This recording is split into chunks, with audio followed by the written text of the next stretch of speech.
దీపికా పదుకోన్కు బాలీవుడ్లో ఉన్న స్టార్డమ్ గురించి ఏం చెప్పాలి? పెళ్లి తర్వాత కూడా ఈమె నెంబర్ 1 హీరోయినే. కాకపోతే సందీప్ రెడ్డి వంగతో జరిగిన వివాదం తర్వాత ఆమె కెరియర్లో డైలమా మొదలైందనే గుసగుసలు వినిపిస్తున్నాయి. వంగ సినిమాల్లో హీరోయిన్ పాత్రకు ప్రాధాన్యం తక్కువగా ఇస్తాడన్న విమర్శ ఎప్పటినుంచో ఉంది.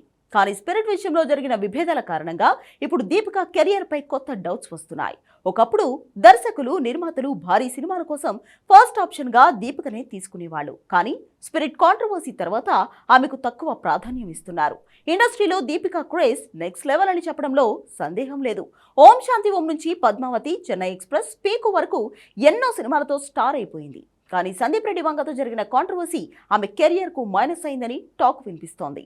కొందరు ఈ వివాదంతో దీపిక పొజిషన్ కు ఏం కాదంటుంటే మరికొందరు మాత్రం ఆమె ఇమేజ్ కు డ్యామేజ్ అయిందంటున్నారు. కల్కి 2 నుంచి దీపిక తప్పించడంతో వివాదం మరింత ముదిరింది. కల్కి మొదటి భాగంలో దీపిక పాత్ర కీలకం. ఆమె చుట్టూనే కథ తిరుగుతుంది. కానీ సీక్వెల్ నుంచి తప్పించడానికి కారణాలపై చాలా గాసిప్స్ వినిపిస్తున్నాయి.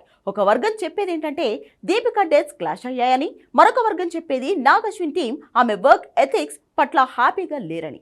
ఏది నిజమైనా ఇది ఆమె కెరియర్ పై ఒక మచ్చ లాంటిదే. ఓ పెద్ద సినిమాలో హీరోయిన్ తీసుకునేటప్పుడు వర్క్ మీద కమిట్మెంట్ ఉండాలనుకుంటారు. అది మినిమం బేస్ కూడా.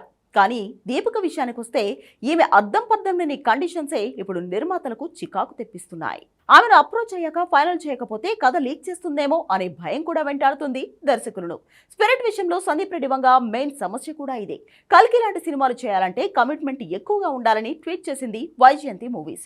ఈ లెక్కన వర్క్ పై దీపికకు శ్రద్ధ లేదని ఇండైరెక్ట్ గా చెప్పారు కల్కి మేకర్స్. ఇలాంటి సినిమా చేయడానికి దీపికకు అర్హత లేదన్నట్లే ట్వీట్ చేశారు వాళ్ళు.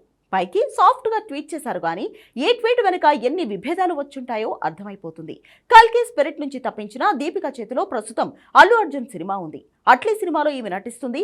ఏ సినిమా విషయంలో అయినా అన్ని సవ్యంగానే జరుగుతున్నాయా లేదా అనేది చూడాలి.